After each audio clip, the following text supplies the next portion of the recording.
Halo, assalamualaikum. Kembali lagi bersama kakak di Emat Game Privat. Ya, kita akan melanjutkan ya. Ini adalah part kedua. Kita akan bahas soal nomor 11 sampai dengan 20 asesmen harian ya untuk kimia 10B. Saya ambil dari buku Intan Pariwara yang punya bukunya merapat ya. Kita akan bahas ya soalnya bersama-sama. Kita akan belajar bersama-sama. Soal nomor 11. Jika suatu unsur Ki memiliki nomor atom 15 ya, Ki nomor atomnya 15 dan nomor masanya adalah 31. Pernyataan yang benar mengenai unsur tersebut ya. Oke, unsur Ki termasuk unsur logam alkali tanah periode 3. Berarti saya akan konfigurasikan terlebih dahulu. Untuk konfigurasi kita menggunakan nomor atom. Nomor atomnya 15, maka 285. Cara membacanya, Ki itu berada pada golongan 5A. Ini ya. Periodenya itu adalah 3. Ada 3 kulit. Oke. Unsur Ki termasuk logam alkali tanah. Salah ya, kalau untuk golongan 5 itu adalah golongan nitrogen. Kalau alkali tanah itu golongan 2A. Salah. Unsur Ki memiliki 16 proton, 16 neutron, dan 15 elektron. Ya, ini adalah unsur netral, maka nanti proton dan elektronnya itu sama ya, 15 dan 15 juga. Untuk neutron itu rumusnya adalah nomor massa dikurangi nomor atom. 31 kurangi 15 itu adalah 16. Maka salah. Unsur Ki adalah logam transisi, tidak ya. Ini adalah logam utama. Unsur Ki termasuk unsur alkali, salah ya, bukan alkali, tetapi golongan 5, kalau alkali itu golongan 1A. Unsur Ki termasuk unsur non-logam, betul, ini adalah non-logam, pada periode 3 dan terletak satu golongan dengan unsur nitrogen. Betul sekali ya, Dek. Jawaban yang tepat adalah poin E. Lanjut ya, kita masuk ke soal nomor 12. Unsur L tersebut terletak pada golongan, ini adalah tentang energi ionisasi. Nah, kita akan lihat ya, L ini memiliki energi ionisasi ada berapa nih? Nah, ini energi ionisasi ke-1 sekitar 520 ya. Misalkan saya buat kayak gini nih. Ini E ke-1 ya, ini 500. Contoh aja. Ini berarti potongan ya. Ini misal ini udah potongan, data terpotong. Nanti ada 600, 700, 800, 900, 1000 gitu ya. Di sini ada 1000. Nah, ini adalah energi ionisasi pertamanya, yaitu 520 sekitar sini ya. Inilah energi ionisasi pertamanya. Selanjutnya untuk energi ionisasi kedua, kita lihat energi ionisasi kedua itu menjulang tinggi ya, Dek. 7000 kan tinggi banget di sini sekitarnya. Maka sangat menjulang tinggi seperti ini. Maka ini bukanlah energi ionisasi milik unsur L. Jadi L ini hanya memiliki satu energi ionisasi. Ini rentangnya terlalu jauh ya. Karena memiliki satu energi ionisasi, artinya L itu hanya melepaskan satu elektron, maka L memiliki muatan 1+. Ciri-ciri muatan 1+, maka ini punyanya golongan 1A. Begitu ya, Dek. Jawabannya adalah A. Next, nomor 13. Diketahui konfigurasi elektron 2 ion sebagai berikut. Pernyataan yang benar mengenai sifat keperiodikan 2 unsur. Nah, diketahui ion, ditanya unsur. Ini M2+ kali ya, Dek. M2+ saya tulis di sini ya. Oh, M+ ini. Adik bisa lihat bukunya ya. M+ itu konfigurasinya 288. Itu artinya konfigurasi sudah yang keambil 1+ ya. Maka jika kita kembalikan unsurnya itu berapa jadinya? 2881. Inilah unsur netralnya. Oke ya, maka M itu adalah golongan 1A. Lanjut, kita masuk ke N2-. Ini N2- ya. N2- konfigurasinya adalah 288. Artinya konfigurasi tersebut itu sudah ketambahan 2 elektron. Berarti aslinya berapa nih unsur netralnya? Maka 286. Ya, ini adalah Ya, ini adalah konfigurasi unsur netralnya. Maka unsur netralnya itu adalah golongan 6A. Oke, kita akan cek satu persatu ya, Dek. Sifat logam M kurang dari N. Kalau golongan 1 itu sifatnya logam. Kalau golongan ini golongan 1 ya, 1, 2, 3, 4, periode 4 ini adalah logam. Sedangkan ini adalah golongan 6, 6 itu adalah non logam. Ya, maka bukan nomor ya, poin A itu adalah salah ya. Harusnya logam M lebih besar dari N, maka salah. Jari-jari atom M kurang dari N. J itu adalah konsonan, maka masuk ke kuadran 3 ya sifatnya ya, kayak gini. Nah, ini adalah semakin besar. Di sini semakin besar, sana semakin kecil. Kalau mencari jari-jari yang semakin besar, maka adik carilah golongan yang paling kiri dan paling bawah. Golongan paling kiri di sini kan 1A lebih kiri ya, maka artinya jari-jari unsur M itu harusnya lebih besar daripada unsur N, karena M itu di kirinya N ya, lebih kiri dan lebih bawah. Oke ya, maka jari-jari M kurang dari N ini adalah salah, harusnya lebih besar. Elektron negativitas itu masuk kuadran 1. Kalau kuadran 1 cara bacanya kayak gini. Ya, karena dia adalah sifat SPU yang diawali dengan huruf vokal ya, udah saya jelaskan di pertemuan sebelumnya. Semakin ke atas semakin besar, semakin ke kanan semakin besar, semakin ke bawah semakin kecil, semakin ke kiri semakin kecil. Inilah untuk elektronegativitas, sifat-sifat ya, elektronegativitas diawali dengan huruf vokal, masuk ke kuadran 1. Oke, yuk, maka cara membaca elektronegativitas yang tinggi, maka adik carilah golongan yang paling kanan, tapi mentok di golongan 7 ya, dan yang paling atas. Di sini golongan 6A itu lebih kanan daripada golongan 1A ya. Maka artinya elektronegativitas N itu lebih besar daripada M. Salah ya, kebalik. Energi ionisasi pertama sama aja ya. Energi ionisasi itu N lebih besar dari M, betul ya. D itu betul. Unsur E terletak pada periode 4, ini N ini, NN. Periode berapa? 1, 2, 3, harusnya periode 3. Jawaban yang tepat itu adalah D.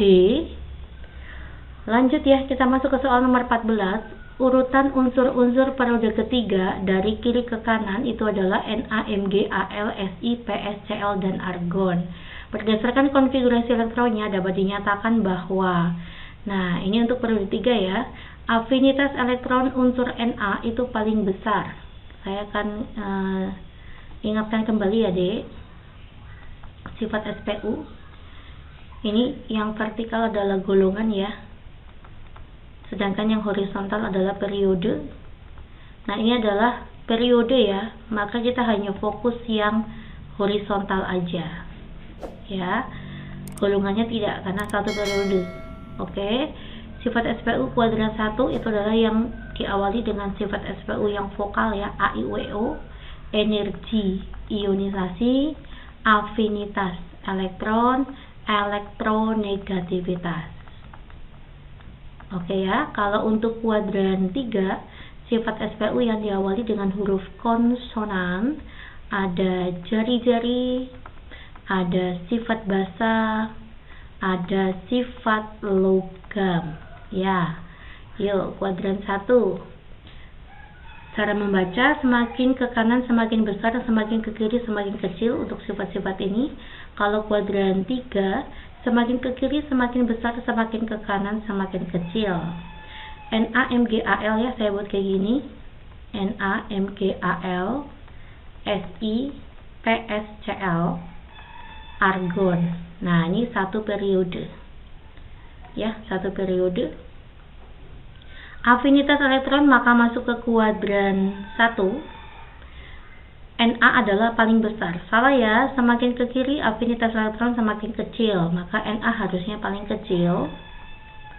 Elektronegativitas unsur argon paling besar. Elektronegativitas yang paling besar adalah unsur yang paling kanan ya, karena semakin ke kanan semakin besar. Tapi untuk elektronegativitas yang tinggi itu punyanya golongan 7A. mentok di golongan 7A ya, sedangkan argon ini golongan 8A. Maka salah. SPCl cenderung membentuk basa. Ini SPCl itu semakin ke kanan, sifat asamnya itu semakin besar. Ya, jadi semakin ke kanan harusnya bersifat semakin asam, bukan semakin basa. Basa itu kalau cenderung besar itu yang ke kiri nih. Semakin ke kiri basanya itu semakin besar. Ya, jadi yang membentuk basa itu NaMg. Ya, salah. Oke, salah lagi ya. Harusnya SPCl membentuk asam. Coba kita ke poin E dulu ya. Unsur Na memiliki jari-jari atom paling kecil dan paling sukar bereaksi. C maka masuk ke kuadran 3. Semakin ke kiri semakin besar ya. Nah, Na paling kiri tuh, maka Na ini jari-jarinya justru paling besar, bukan paling kecil. Salah lagi. Nah, jawaban yang tepat adalah poin D. Untuk energi ionisasi periode ketiga tuh kayak gini deh. Nah ya, ini adalah Na, Mung, Ali, Sing, paling, seksi, calon, artis gitu ya. Secara umum semakin ke kanan energi ionisasi itu semakin besar. Ya, semakin besar ya, tetapi ada pengecualian di Mg. Mg itu energi ionisasinya lebih besar daripada Al. Oke, jawabannya adalah D. Lanjut ya, kita masuk ke soal nomor 15. Pernyataannya benar mengenai unsur-unsur tersebut. Oke ya, K ini masuk ke golongan 1A. Ini adalah 1A. Unsur K bersifat logam. Betul sekali ya. Ini kalau golongan 1A itu adalah logam. Unsur M mempunyai 5 kulit. M ini periode keberapa? Periode ke-1, periode 2, periode 3, periode 4. Harusnya memiliki 4 kulit, bukan 5 ya. Unsur N mempunyai nomor atom 14. N di mana ini N ya. Golongan 1A, 2A, 3A, 4A, 5A. N ini berarti masuk ke golongan 5A. Kalau golongan 5A, maka artinya elektron valensinya 5 ya. Kita akan konfigurasikan untuk nomor atom 14, maka 284. Salah ya. Ini elektron valensinya 4, mintanya 5. Maka salah lagi. Poin D, unsur O mempunyai konfigurasi elektron tersebut. O mana? Ini O ya. O ini masuk ke golongan 2A. Periodenya berapa mbak? 1, 2, 3. Periodenya 3. Nah ini periodenya 4 ini. Salah ya, benar nih golongan 2 tetapi periodenya 4. Padahal O itu adalah periode 3 ya, kulitnya 3. Salah.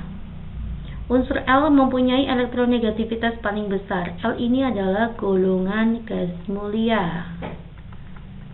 Gas mulia elektronegativitasnya kecil, dia tidak menyerap elektron. Ya, yang elektronegativitas paling besar itu masuk ke golongan 7A. Oke, salah ya. Jawaban yang tepat adalah poin A. Next, kita masuk ke soal nomor 16. Perhatikan konfigurasi elektron unsur-unsur berikut. Unsur yang mempunyai afinitas elektron paling kecil. Afinitas elektron itu masuk ke kuadran 1 ya. Karena sifat SPU yang diawali dengan huruf vokal. Di sini besar, di sini besar, di sini kecil. Kalau yang paling kecil berarti adik carilah golongan yang paling kiri dan yang paling bawah. Oke ya. Ini golongan 6. Ini golongan 7, golongan 6, golongan 7, golongan 6. Berarti lebih kiri golongan 6 ya. Maka ini salah. Ini salah. Cari yang paling kiri dan paling bawah itu yang paling kecil. Berarti carilah yang periodenya banyak. Ini periodenya banyak. 1, 2, 3, 4. Artinya J itu kulit keempat. Kalau ini kulit kedua, berarti F itu di atas ya. Habis itu ini periode ketiga, habis F itu adalah H. Setelah H itu baru J. Gitu ya. Ini periode 2, di sini periode ketiga, di sini periode keempat. Sama-sama di golongan 6A.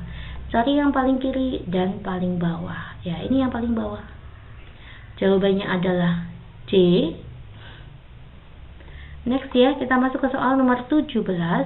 Energi ionisasi pertama, kedua, dan ketiga unsur natrium berturut-turut adalah, gini aja deh, natrium itu ada di golongan 1A.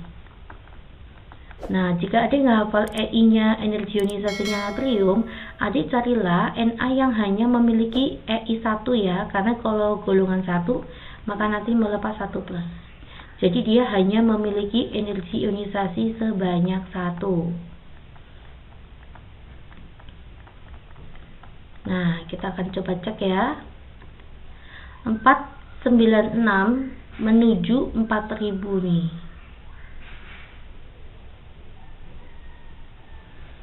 Ini sangat menjulang tinggi ya, yang tadinya ratusan menjadi ribuan. Ribuannya juga 4000. Karena ini terlalu jauh, maka ini bukan EI-nya. Maka hanya 1 ya EI-nya ya. Ini kemungkinan betul. Yang ini 578 menuju 1800 itu sekitar 1200-an ya. Lalu 1800 menuju 2000-an itu juga sekitar 1000-an. Nah, berarti kan ini tidak menjulang tinggi ya. Ini ribuan, ini juga jaraknya ribuan. Maka bukan. Ya di sini 700-an menjadi 1400-an, maka jaraknya sekitar 700-an ya. 14 ke 7000, lah ini menjulang tinggi sekali. Maka ini bukan EI-nya, maka EI-nya hanya ada 2, maka bukan golongan 1A. 786 menuju 1500 sekitar 700-an juga ya. Lalu 1500 ke 3000 itu sekitar 1500-an. Yang jelas ini masih normal peningkatannya, maka bukan EI-nya bukan hanya 1 ya, salah lagi. 1000 menjadi 1900 ini masih normal. 1900 menjadi 2000 ini juga masih normal, maka EI-nya justru ada 3 EI. Ya, yang hanya memiliki 1 energi ionisasi hanya yang poin A. Ya, 400-an ke 4000 itu kan terlalu menjulang tinggi ya. Maka ini bukan EI-nya untuk unsur tersebut. Unsur tersebut hanya memiliki 1 EI. Oke ya, kita lanjut ke soal nomor 18. Diketahui unsur X dan unsur Y berturut-turut memiliki nomor atom 19 dan 35. Pernyataan yang benar mengenai sifat keperiodikan kedua unsur tersebut adalah 19 ya, 2, 8, 8, 1. 35, 2, 8, 18, dan 7. Ya, ini adalah golongan 1A. Periodenya itu adalah 4. Sedangkan ini adalah golongan 7A. Periodenya itu juga 4. Tadi dia satu periode ya. Cuman bedanya untuk X ini dia berada di golongan 1A. Ini satu periode yaitu periode 4. Di sini ada X ya. Lalu di sini ada golongan 7A. Di sini ada Y. Nah, kayak gini ya. Oke. Titik didih unsur X lebih rendah daripada titik didih unsur Y. Golongan 1 ini titik didihnya lebih tinggi ya, karena golongan 1 ini termasuk golongan yang bersifat logam. Sedangkan ini adalah non logam. Maka harusnya titik didih golongan 1 atau X ini lebih besar. Salah. Jari-jari atom X ya, jari-jari atom X lebih kecil daripada Y. Jari-jari itu semakin ke kiri itu sifatnya semakin besar ya. Untuk satu periode X itu di kirinya Y, maka X harusnya lebih besar daripada Y. Itu untuk jari-jari. Energi ionisasi. Energi ionisasi masuk ke kuadran 1 ya, karena diawali dengan vokal. Energi ionisasi golongan X, unsur X ya, apakah lebih tinggi daripada Y? Energi ionisasi masuk ke kuadran 1, maka nanti semakin ke kanan itu sifatnya semakin besar, semakin ke kiri itu semakin kecil, maka harusnya Y lebih besar dari X. Oke, salah. Afinitas elektron itu sifatnya mirip dengan energi ionisasi ya, masuk ke kuadran 1, maka nanti harusnya Y lebih besar dari X, X lebih besar dari Y. Salah lagi ya, harusnya Y lebih besar dari X. Yang ini elektronegativitas itu masuk ke kuadran 1 juga, maka dalam satu golongan semakin ke kanan elektronegativitasnya semakin besar. Maka nanti X lebih kecil dari Y atau Y lebih besar dari X. Ini untuk elektronegativitas. Oke, elektronegativitas X lebih kecil dari elektronegativitas Y. Betul ya, Dek? Jawabannya adalah E. Nomor 19.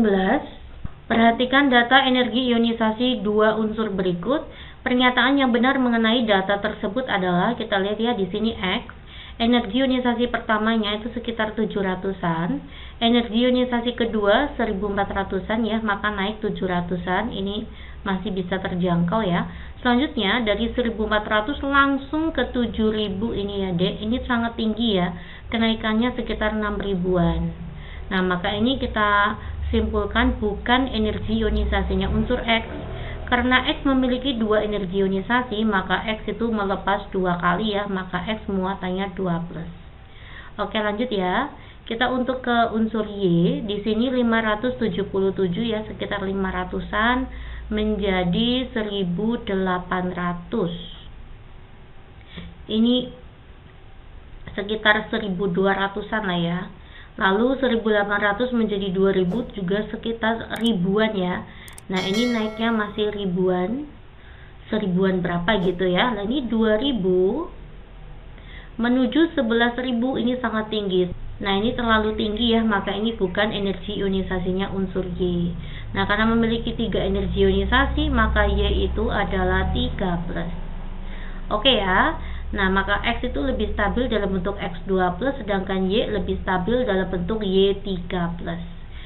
Ya, kita lihat ya untuk poin A. Ion X2+ lebih stabil daripada Y2+. Betul ya, X2+ lebih stabil karena Y-nya tuh harusnya Y3+ bukan Y2+. Maka pernyataan yang A adalah pernyataan yang benar. Ion Y3+ kurang stabil. Salah, harusnya Y3+ lebih stabil. Unsur X cenderung membentuk ion muatan 3-. Salah ya, harusnya 2+. Unsur Y cenderung membentuk ion bermuatan 2+ ya, salah, harusnya 3+. Unsur X cenderung melepaskan 3 elektron, X itu melepaskan 2 elektron. Sedangkan unsur Y cenderung melepaskan 2 elektron, kebalik ya, kalau Y yang 3+. Melepaskan 3 elektron ya. Ya, jawabannya adalah poin A ya. Lanjut kita masuk ke soal nomor 20. Urutan ion dari yang mempunyai jari-jari ion paling kecil. Jari-jari ion ya di sini ya.